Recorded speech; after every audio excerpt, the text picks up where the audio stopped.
Shalom Aleichem, Erev Tov. We are together in the laws of Teshuvah of Rabbenu HaRambam. I think I left you off yesterday in the 4th chapter of the laws of Teshuvah.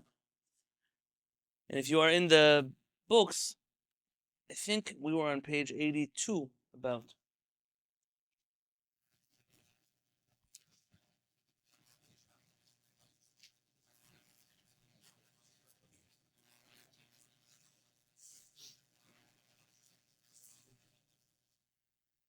So we mentioned different categories of Teshuvah.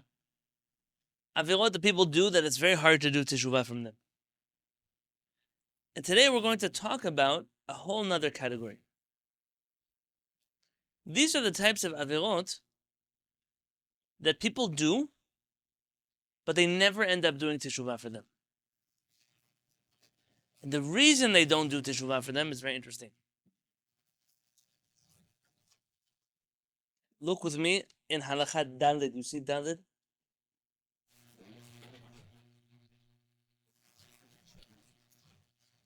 Great.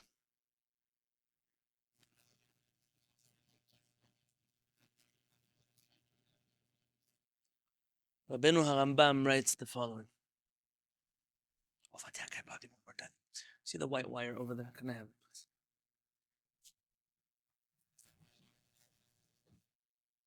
Down. Thank you.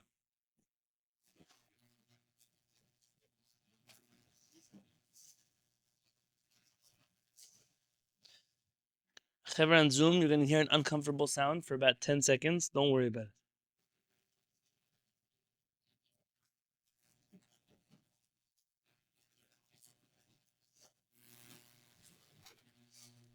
You see halakha number 4 in chapter 4? You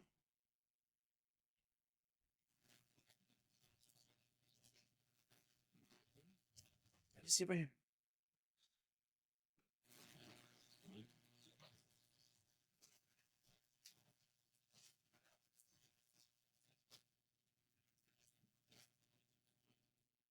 Oh, we avoided the uncomfortable sound.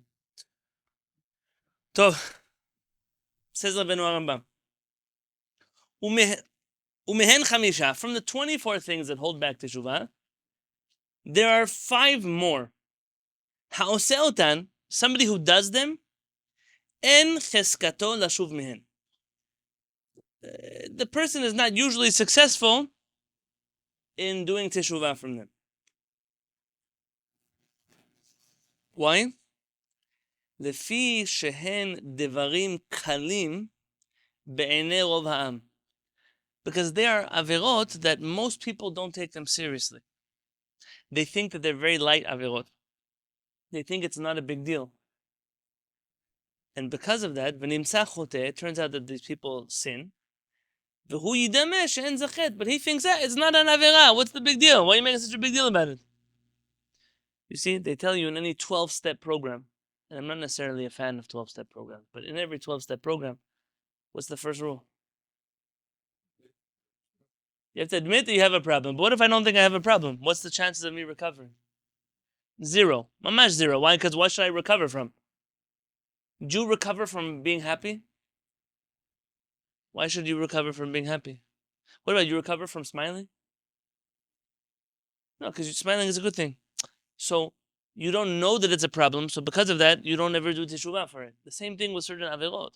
The reason why people do not do teshuvah for these averot is because they don't know that it's a problem. There's a famous woman who freed slaves. Tell me her name.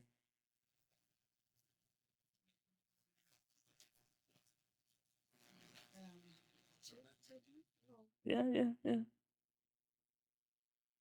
What was her name? This is not in the Rambam.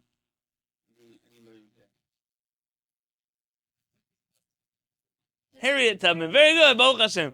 Harriet Tubman. Harriet Tubman said, she ran the Underground Railroad. I think that's, you guys familiar with this part of American history? And she said, I freed 1,000 slaves.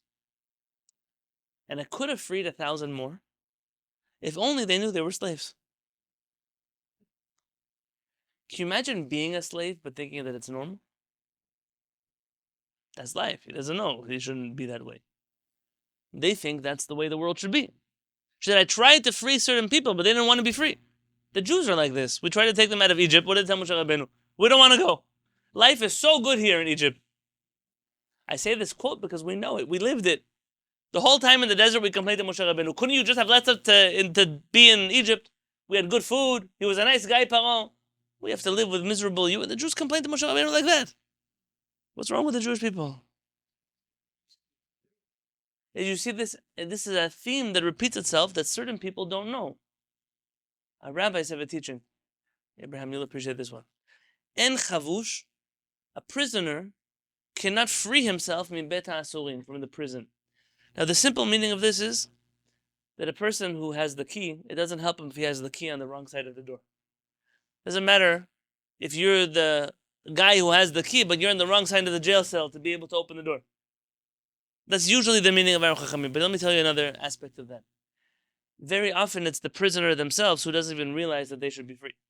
This is the life they think is normal for them. And so you want to help them, you want to change them, but they don't even understand that they need to get out of this dirt they are in the first place. What does David HaMelech say? In order to do good, there's one rule. You have to do something first. We say Shabbat morning. Sur mera va'aseh tov. You must leave evil and you must do good. Mori Harav Harini Kabbat Mishkav always said, it's one thing for people to do good, but you don't need to do good. I'll give you good advice, he said. Don't do good for other people. Don't do it. It's too complicated for you. One thing you should do, never do bad. Stop doing bad. You're going to get to the next level to do good, fine. But for right now, stop doing bad things. Don't say nice things about people, just don't say bad things about them. Don't be nice to people, just don't be mean to them. Just be don't be a mean person. And the flip side is also true. It doesn't help if you're nice to people if you're also mean to them.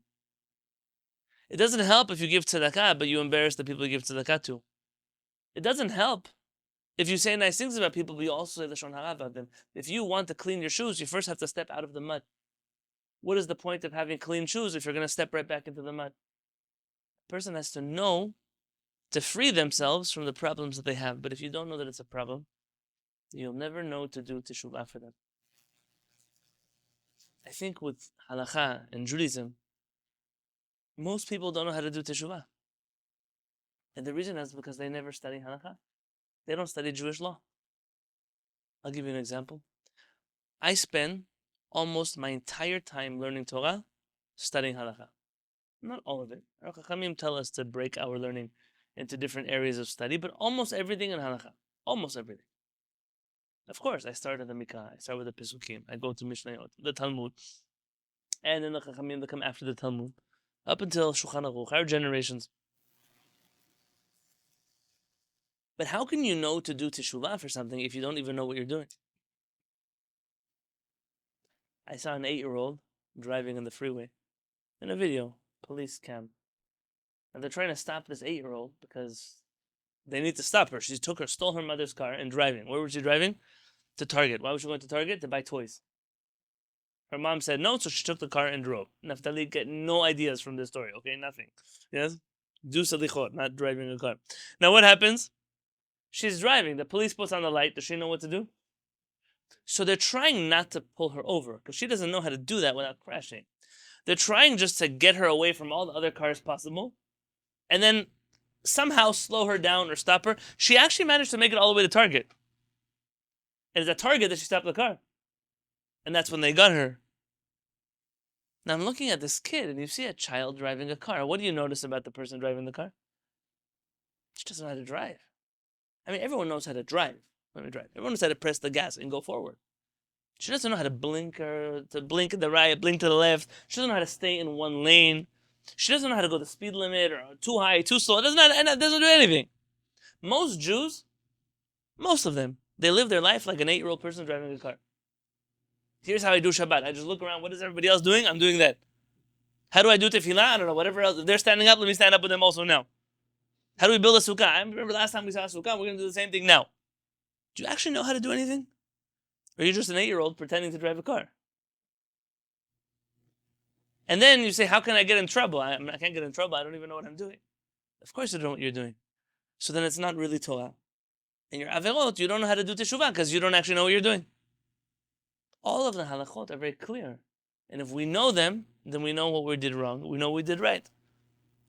I could tell you right now that if I said in any given Bet HaKnesset in the world, 10 halachot that are written in the Shulchan Aruch that nobody in the Bet HaKnesset knows, maybe not even the rabbi.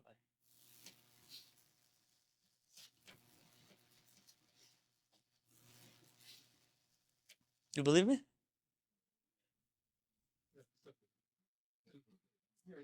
Been there and done that, Baruch. Certain halachot. You can just ask people about them. They've never heard of them before.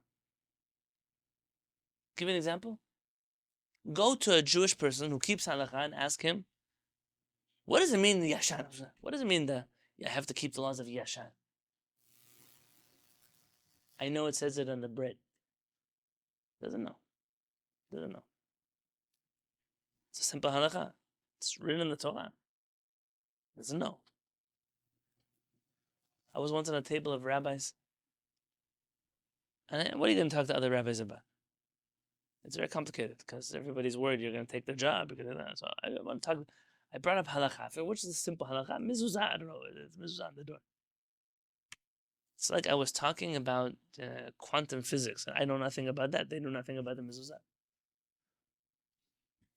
So how can Am Yisrael follow the Torah if when I go ask, look, I have a person here.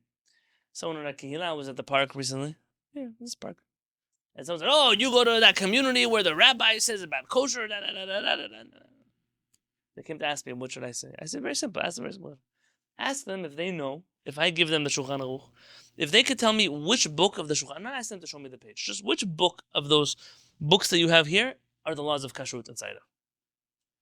They don't know the answer to that question. So then how do you have an opinion about something you don't even know where to find it in the book? Where did you learn?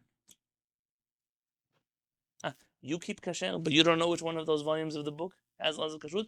I'm sorry to break it to you, you don't keep kasher.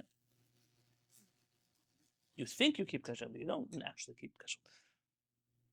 This is important. What I'm telling you now is important. You cannot keep something you don't know. And so this is an encouragement. No, we're in a Kehillat, Baruch Hashem, where we pride ourselves on knowing. Everybody here learns all the time. Look how many times you've been here this week. Look how many shurim from Shabbat till next Shabbat you're going to be attending in a week. My sister-in-law was here once for Shabbat, and she was so angry at the end of Shabbat. So why are you so angry? She said, I spent more time in the Bet HaKnesset. My son-in-law's an older lady. She's older than me by many years. She has kids who are married. She told me, I spent more time in the Bet HaKnesset than I have spent since I got married. I said, and I've learned more shiurim than I learned since I was in high school. If I told you she's in her 50s, and she graduated high school like everybody else, she was 18, and she spent Shabbat, so let's do the math. Shabbat, the Friday night drasha, Shabbat morning drasha, Piliyovitz class, Shabbat afternoon class, question and answers. Not so much. That's the shiurim. That's more than she has studied since she finished high school. But she is more kosher than me. That's why she has to bring her own food when she visits me. And here's the funny question. So who's more religious? You? Or the people in my Kehillat? Who in one Shabbat learn more than you learned since high school? Someone has to call the bluff somewhere. There are averot that people do them, but they don't even know that they're averot, so how are we going to do teshuvah from them?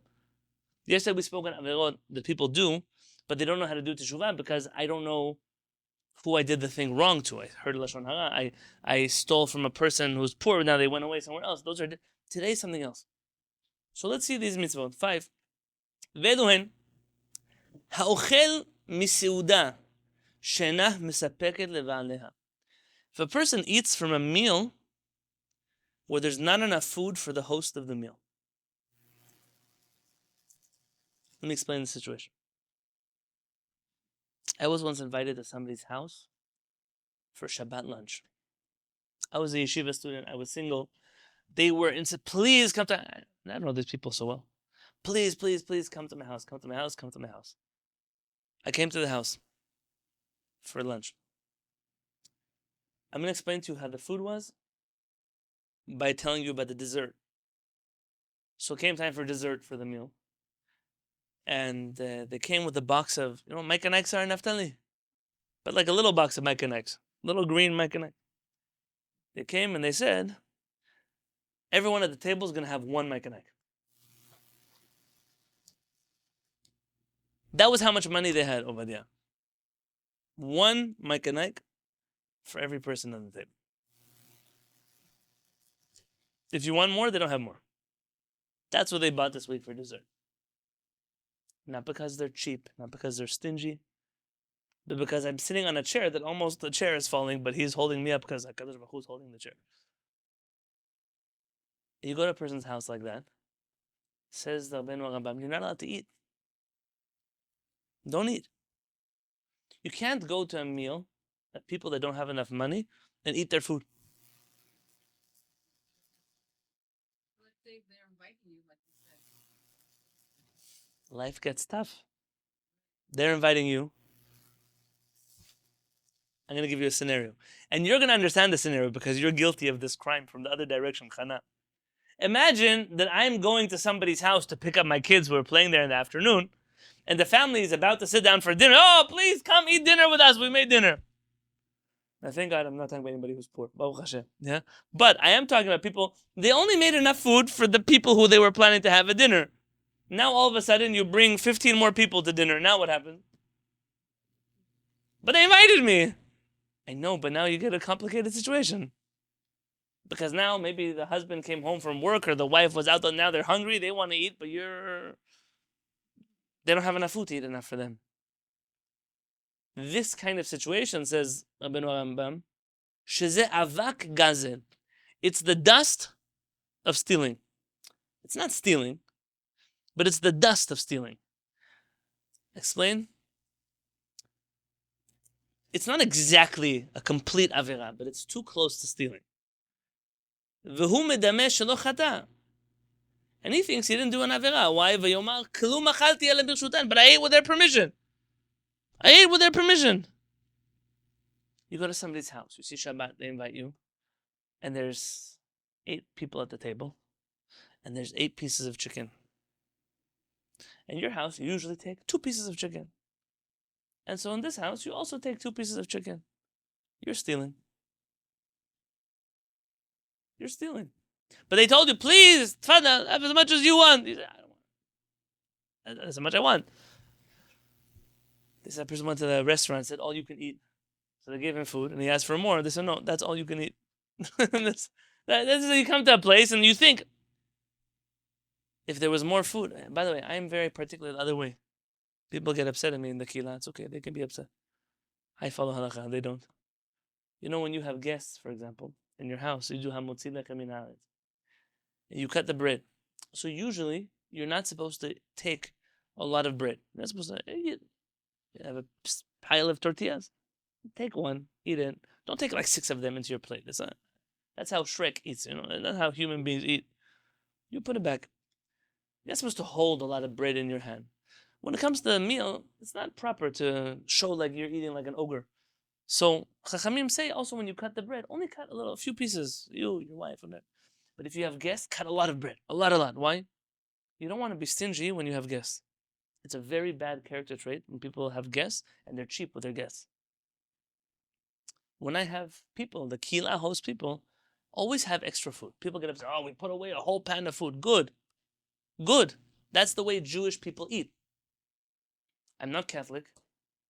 I'm not Muslim. I'm Jewish. What do you want from me? Avraham Avinu taught us how to help people. Our Chachamim taught us you always want to make sure there's extra food. By the way, never in my life has that extra food gone to waste. Ever. Sometimes it gets served in another Shabbat. Sometimes it goes to families in the Kehillat that would be more than happy to use it. Sometimes there are people in the community you don't know that don't have a lot of money. And so someone managed to sponsor the Kiddush and you managed to get them some food and they got food, Baruch Hashem. And then who lost anything? Nobody.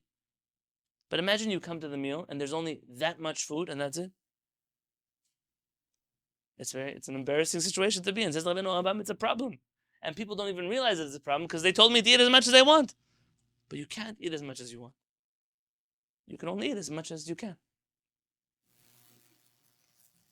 Halakha number 2. והמשתמש בעבותו של עני. Somebody who uses the collateral of a person who's poor.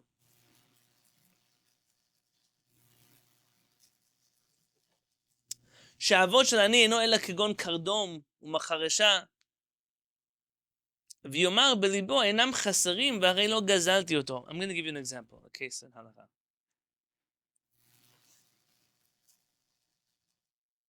You know what, if you want to see this example for real, let's look at a different Rambam. Okay, if you want to open up your... If you want to open up your Rambam, I'll find the halakha for you.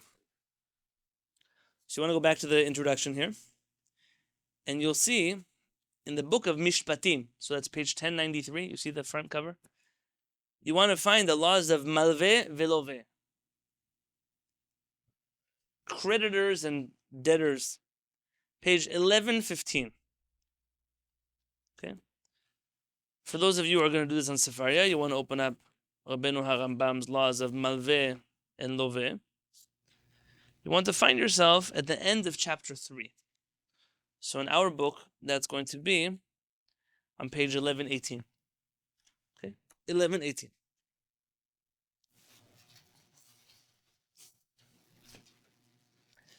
When I was in Israel many years ago, when I first got married, my wife and I rented a car.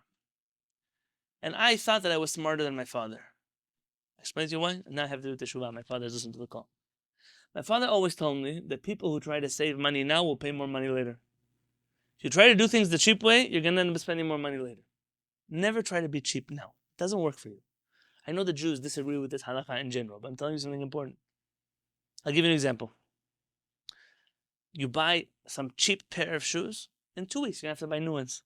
You buy yourself a good pair of shoes, then maybe in a month or 2, you can replace them.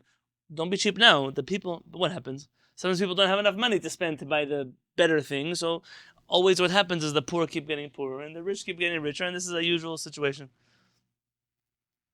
I decided I want to rent a car in Israel, and renting a car in Israel is very expensive. It's a very expensive endeavor. Baruch, you have experience? Yes. On top of that, in Israel, they take from you a tremendous amount of money as a deposit on your car rental. Yes? One time I went to Israel, I rented a car. I was only there for a little bit. I rented a car for $800. How much money did they hold in my credit card?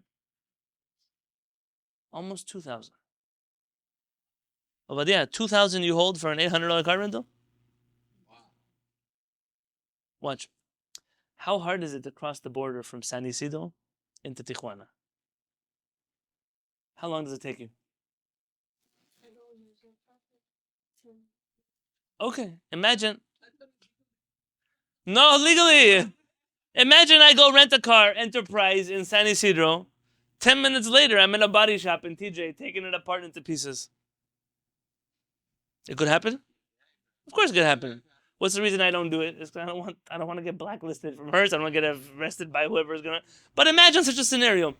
In Israel, stealing cars is common. Arabs will steal cars. They'll take them 10 seconds over the border, and then you'll never see that car again. So they put high prices there. You'll get the money back. But imagine this. I was a young guy. I just got married. I had my first credit card.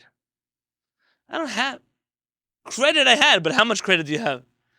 Enough for the car, not enough for the car and the... So I had to find some cheap company over there to rent a car from, and I rented for some cheap company. Okay, I paid expensive for this. My father said, please do me a favor, go to a normal company. Go to Hertz, go to Enterprise, go to Avis. No, I did some, let's call them cheapo tires. Okay, that's where I went. That's where I got my car.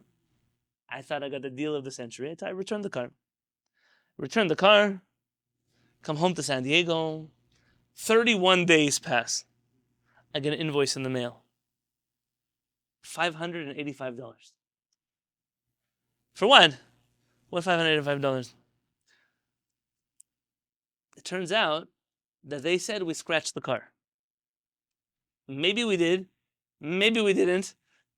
31 days later is very smart. Why 31 days later?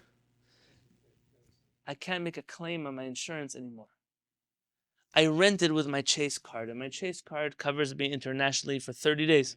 These guys, it's not their first time doing this. I promise, it's not their first time doing this. They waited 31 days, and then they sent me.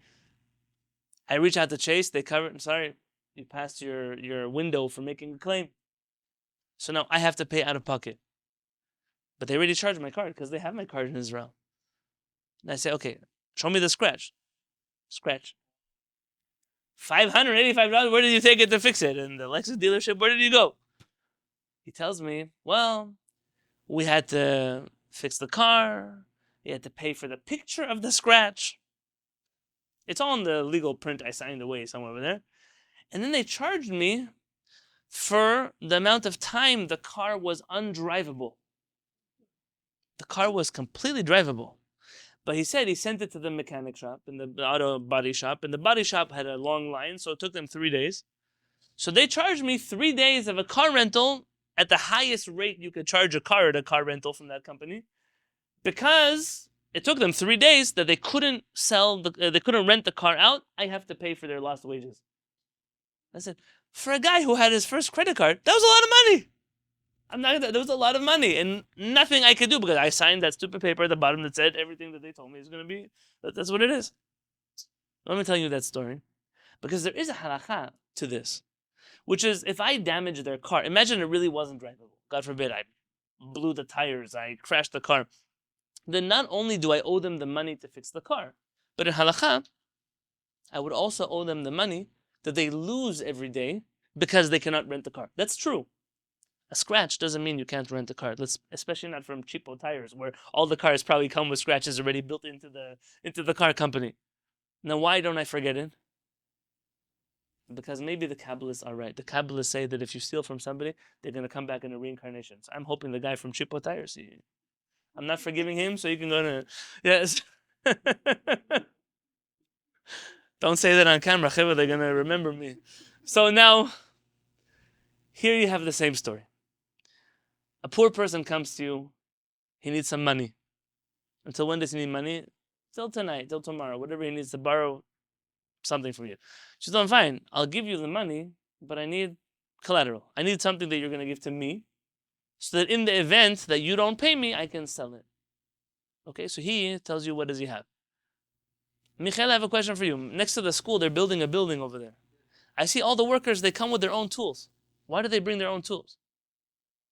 They don't give them tools at work? So you have to bring your own tools? Okay, I mean, that's the standard practice? Some companies. All these guys are subcontractors? Well, there's like 1,000 people working there. That's a lot of people. Don't let the employees bring their own tool because, for example, let's say that tool was left like somewhere that would cause an accident, they would get sued. So for liability reasons, sometimes the other way around. Okay. So let's say the guy, he needs, I don't know, he needs money. So he tells his friend, I'm going to lend you my axe. An example. I'm going to give it to you as collateral, and if I don't pay you by tomorrow, it's your axe. It's your tool. Fine, that's the story. An axe, the more you use it, what happens to it? It wears down, right? So the question is, now I have the axe. Am I allowed to use it while he gives it to me until he pays me back? No, why not? It's a guarantee, so that the loan hasn't expired. Right. But I have the axe. What am I going to do? To let it sit on the shelf? I want to cut my firewood today. That's not typically. That wasn't part of the deal. Logically speaking, that's not. Let me add another factor here. If I were to go to the Home Depot Tool Center and I have to rent an axe, how much would they charge me? $15 for a day. Let's make it up. $15. Good. Imagine I use the axe, and for every day that I use the axe, I deduct $15 from his loan. Meaning, instead of him having to pay me back $30, he only has to pay me back $15. And I'll tell him the reason you only have to pay me back $15 is because I used your axe yesterday. That's just. Fair? Okay, this is what Rabbenu Rambam writes here in Halacha Chet. Mi shaya biyado mashkono shel ani. If a person has the mashkon, the collateral of shel ani, shel ani, im haya secharo yater al pichato, that if the amount of it is worth more than the wear or tear, kagon kardom, umasar gadol v'chotze ben, like a shovel or a saw or something like that. Harei ze mutar laskiro. ומנקה שכרו מחובות תמיד, מפני שזה כמשיב אבדה ואינו צריך רשות בעלים. So long as I'm going to deduct the amount of use from the loan, then you can assume that the other guy gives me permission to do that. He wants to pay less money, and he's willing to cover the wear and tear out of his loan. Okay, back to our halachot. On page 82, Rabbenu HaRambam says,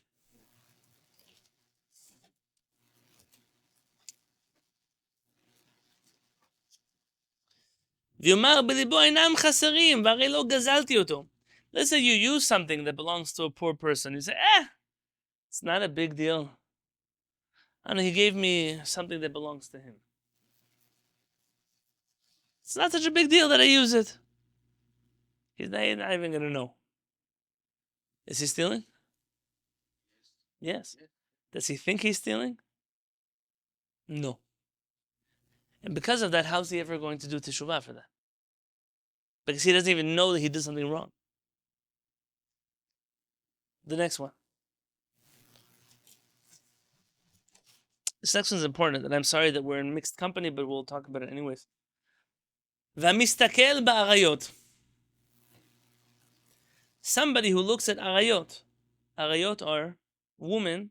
It could be a man the other way, but women that a man is forbidden from being with. מעלה על דעתו, he thinks שאין בכך כלום. He says, it's not a big deal that I looked at things I shouldn't look at. What's the big deal?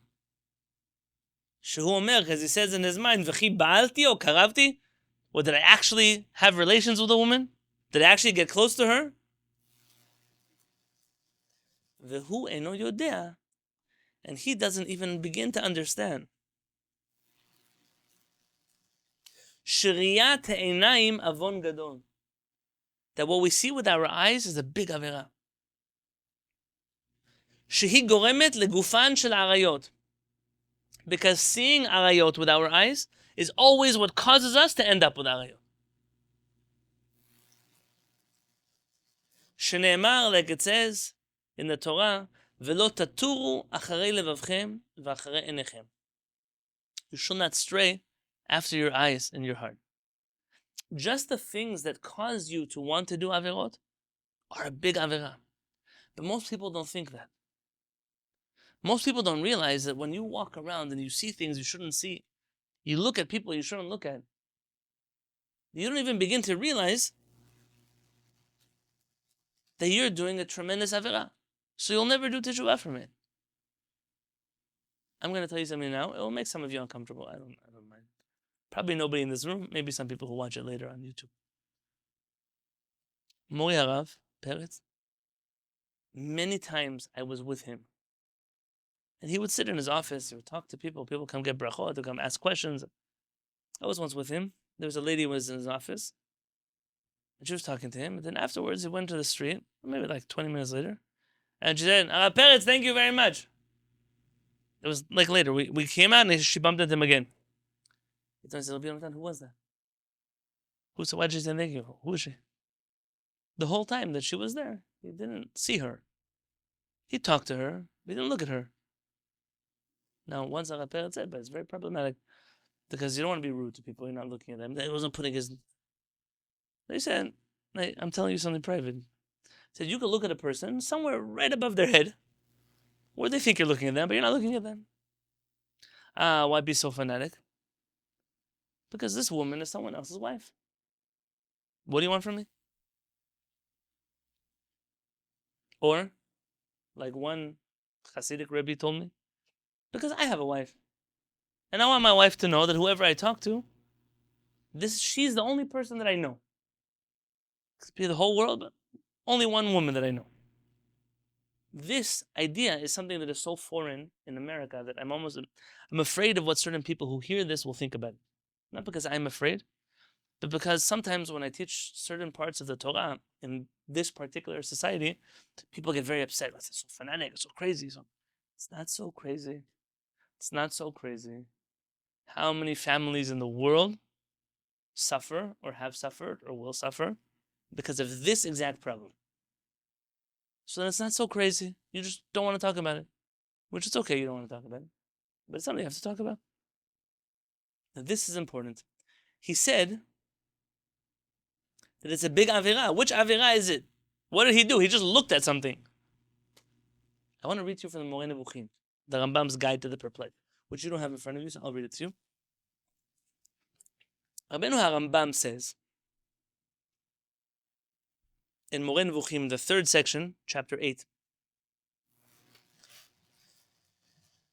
I don't have the Rav Kapach translation here, so I'm reading from the next best. Yiduim lecha divrehem. You know what our Chachamim say. In Masechet Yoma, a rabbi say in the Talmud, Hirhurei avera, thinking about an avera, kashin me'avera, are even worse than doing an avera. Literally more difficult, and I could, if I wanted to right now, give you a shiur on all the places that Rambam uses the word kashim and what it means, but for right now, let's just say, it's worse to think about doing an avera than doing an avera. Who agrees with the Chachamim? Over there, it's worse to kill somebody or to think about killing somebody.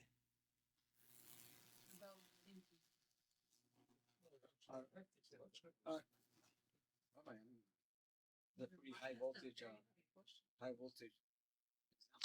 Why do I choose because that's very extreme? Why do you think I'm choosing an extreme on purpose to illustrate a point? Imagine one person kills somebody else, and the other one he plans. I'm going to kill him. I'm going to do all of that. What's worse? No, but one that will never kill somebody. He doesn't actually act on it. He just thinks about it. I think we would agree that the one who acts on it is worse.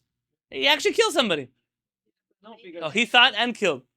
Okay. Yeah, because maybe the one that acted on is he got angry and he did it without planning. So what about a case where a guy didn't plan it? It's a what do they call it in America? A crime of passion.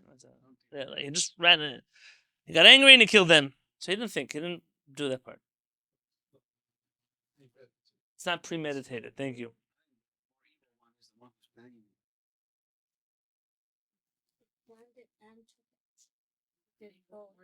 But I didn't give that option. Even if he didn't kill, but the fact that thinking about it, that's already like something's wrong. I'm going to read you the Rambam, and then I'm going to explain to you with an example you might understand. Okay? Rambam writes, I have a very unusual explanation, says Rambam, to this idea of our rabbis. Because really, you would agree that killing a person is worse than thinking about killing a person. Stealing from a person is worse than thinking about stealing from a person. I'm doing a lot of Teshuvah today. My older brother, Onen, when I was young, I would always get him in trouble. I would tell my mom, Ima, my brother almost hit me. He almost hit me. He said he was going to hit me. He didn't hit me. And she would get him in trouble. You think you're going to hit Yonatan? Okay. So what happens? I'm sure he forgives me, my brother. Yeah, I've asked him Teshuvah already. But here, which is worse? The guy who actually hit him or the guy who said, I'm going to hit you? The Chachamim seem to say the one who's thinking about it is worse. He says, I have a very unusual explanation. Says Rabbenu HaRambam, a person has two parts to them. Their body and their soul. The body, our bodies are like animals. Monkeys, apes, whatever you want to make. We're animals. Our bodies want all kinds of things, do all kinds of things, like all the other creations of the world do. The only thing that makes us different from the rest of the animal kingdom is our mind. We think about things. We have free will from our thoughts. We're human beings. Says Rabbenu HaRambam, when a person does an action that is like an animal, so which part of his body did he hurt? the physical part. But when a person does an avera with his mind, he's hurting the only part of him that is actually human. And to corrupt your neshama, your mind in that way, is so much worse. Because I can understand why you do averot with your body. I don't understand why you do averot with your mind. There's something more severe. You're hurting the part that is purely human about you. But a more simple understanding could just be that sometimes, our parents always tell us, sometimes you dream about averot, and they're not as exciting when you try them. That's normal. But Rabbenu Rambam is telling us something deeper than that.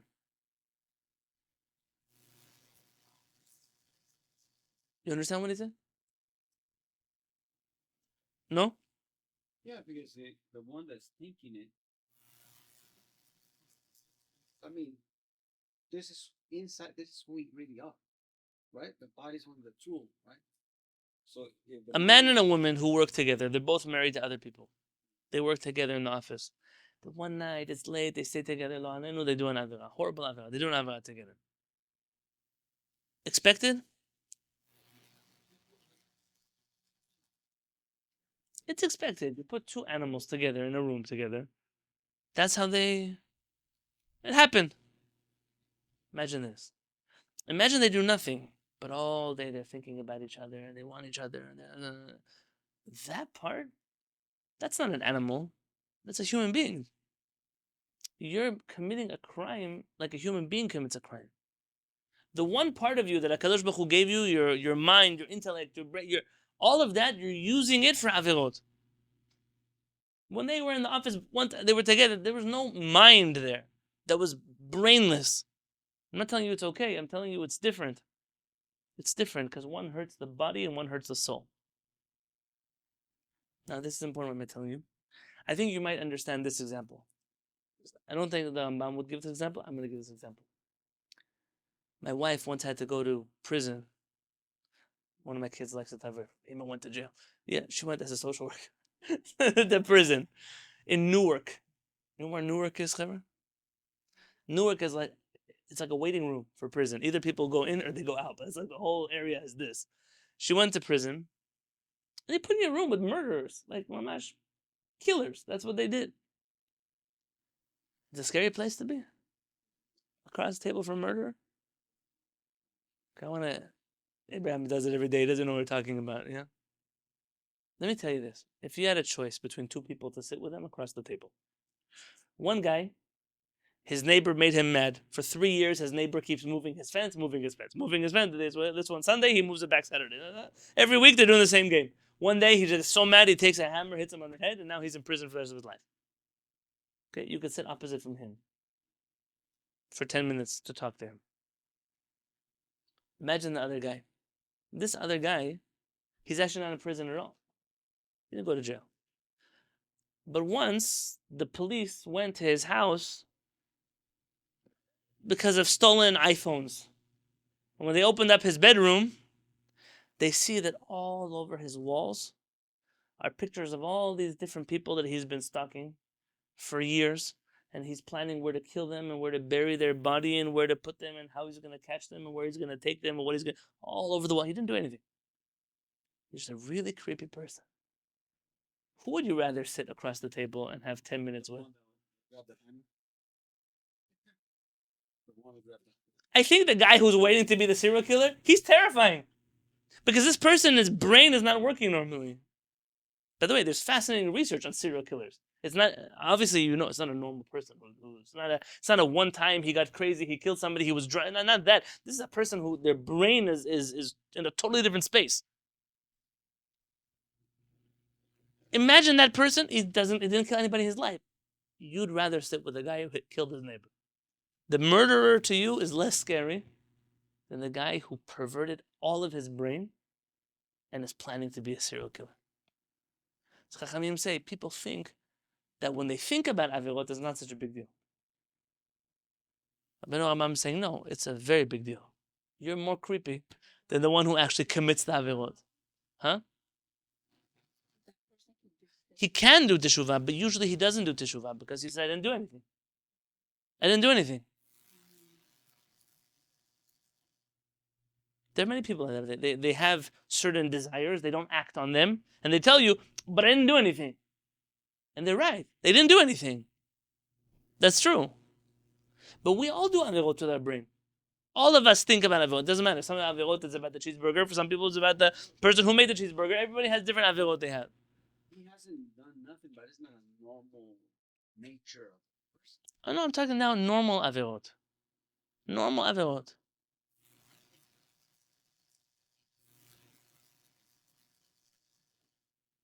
What if there are times you can also think of doing avirot? Little avirot. Those avirot, we're saying, are worse than actually doing them. It's not telling you you should do the avirah. But most people don't know how to do Teshuvah because they don't think they're doing anything wrong. And so because of that, they'll never, in Yom Kippurim, when they think of all the things they have to do Teshuvah for, this is not one of them because they didn't do anything. It says Rabbenu HaRambam, it's the opposite. The opposite is the case. Let's look at the next example. Says Rabbenu HaRambam,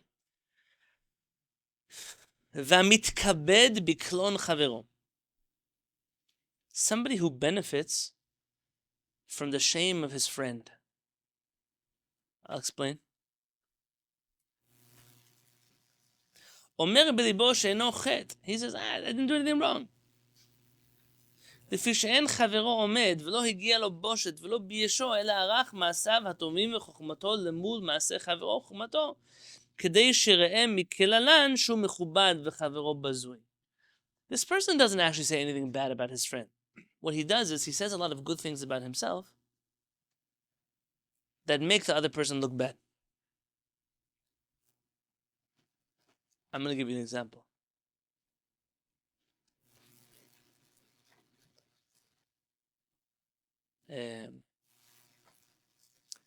Imagine, Abraham, what rank are you in your system? Lieutenant. Who's higher than you? Who's higher than that? Associate warden? Okay. Imagine the associate warden who used to be a lieutenant with Abraham.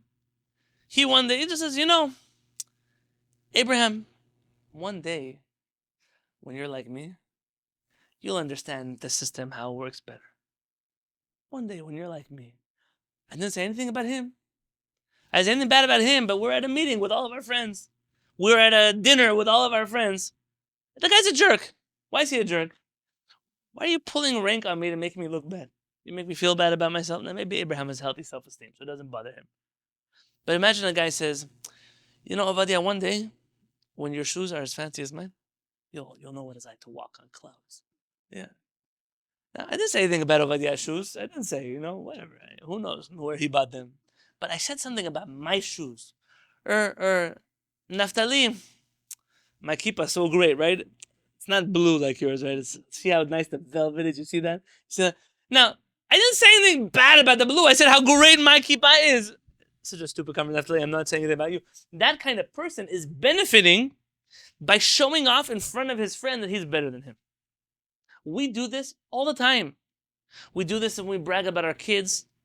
We do this when we brag about our houses, about our cars. You come tell people all day long, you tell them about your vacation that you took once upon a time. Now, you didn't say anything bad about them, but you know what they're sitting there feeling like? I've never been to Italy before. I never was on a cruise before. I never flew in that first class. Why do you have to talk about it? You're getting something out of it. You're showing people just how good you are. But showing people how good you are can often cause other people embarrassment. We don't know how to do Teshuvah for that. The reason? Because we don't think we're doing anything wrong. But sometimes we do it without. Of course. That's all of these avirot, we didn't think about them. Except, this is the problem. Now how we can do Teshuvah? Because you don't know what to do Teshuvah for. Harav Peretz always says, stop talking about your spouses. Stop. You don't know who other people are married to. All of a sudden, you tell your wife, you give her a compliment, and this guy is sitting in his chair. He's dying because you know who he married?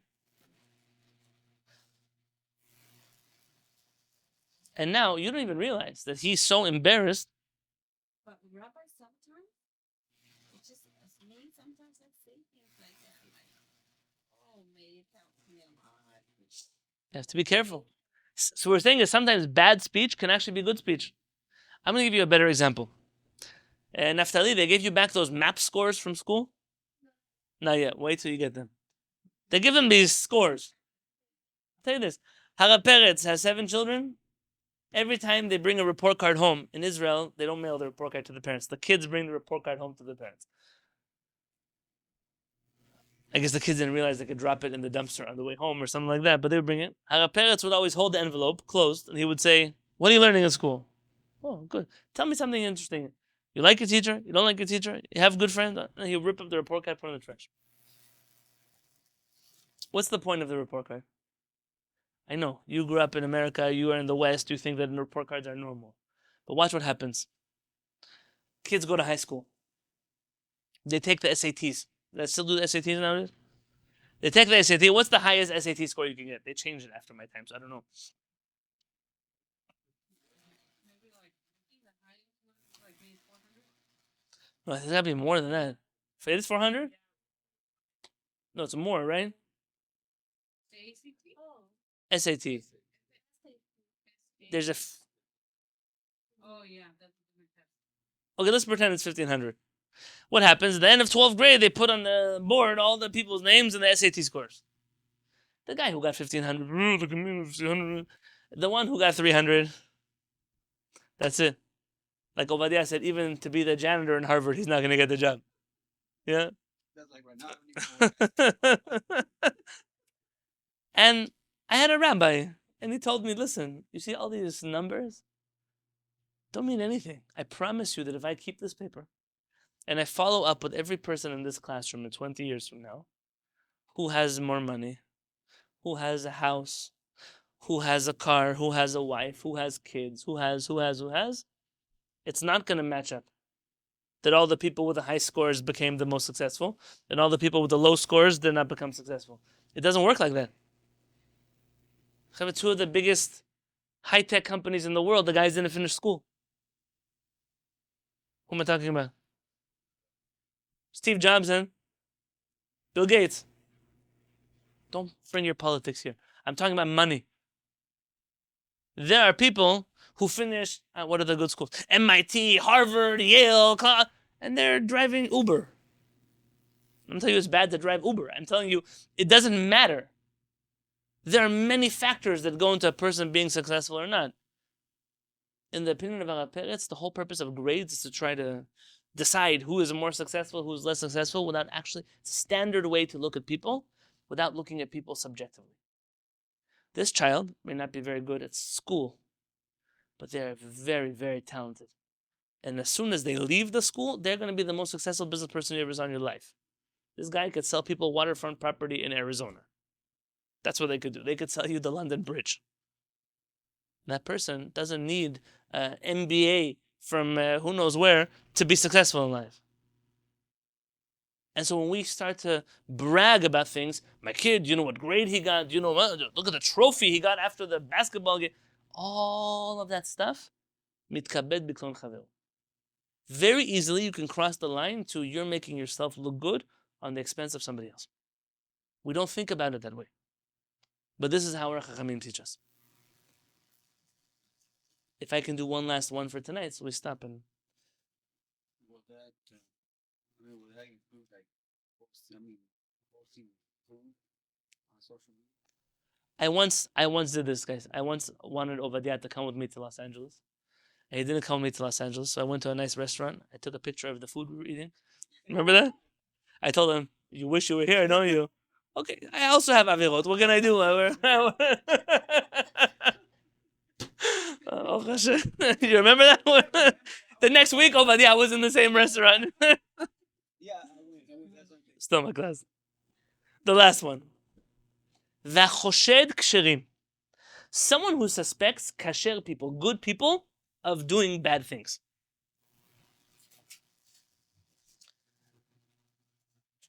Imagine I say, who can I pick on? I say, Hanan, why did you lie? I didn't lie. I didn't lie. What? I think you're lying to me. But he's not a person who lies to me. So then I'm suspecting someone of something that is not true about them. Says Rabbenu HaRambam, Omer belibo she'eno chet. He says it's not a sin. לפי שהוא אומר, מה עשיתי לו? I did nothing to him.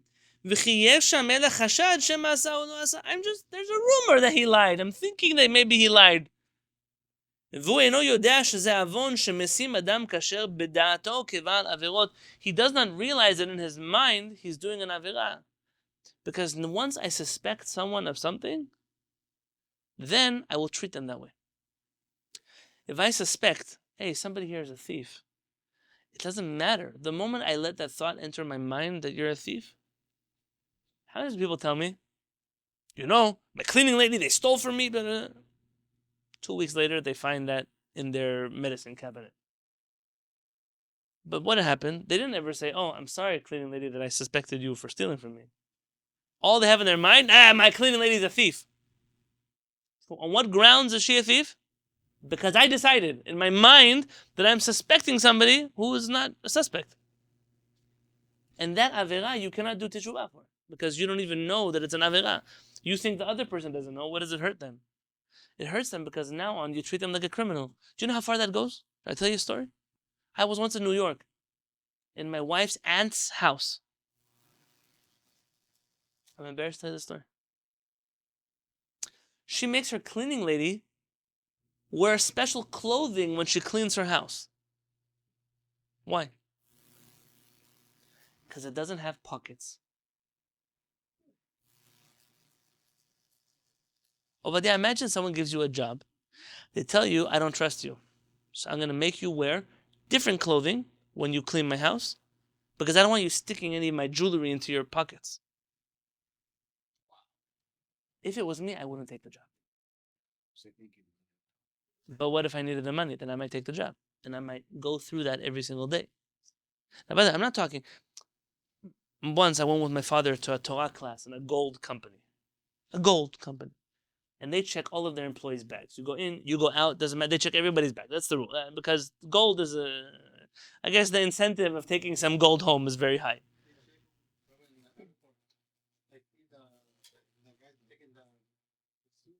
Yeah. That they don't steal things.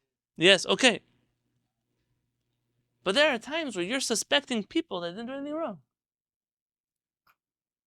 And you have to realize that's a big avera. You're assuming that people do things that they're not guilty of doing them. By the way, you know who's more guilty of that? People. The suspicious people. Listen to a rule that I have from our parents. Never say a rumor about yourself.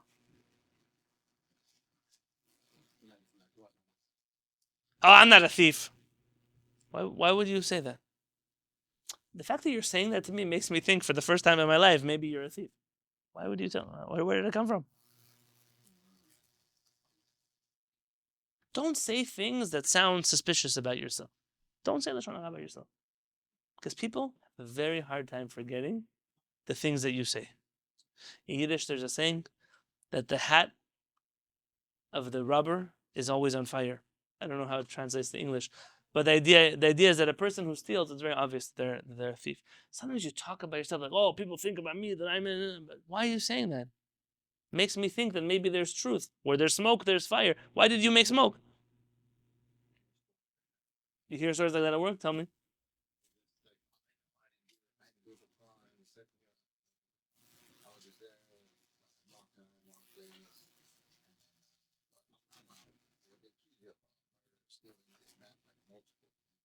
But think about this. Think about a person that gets accused of a crime and they actually don't get convicted of it.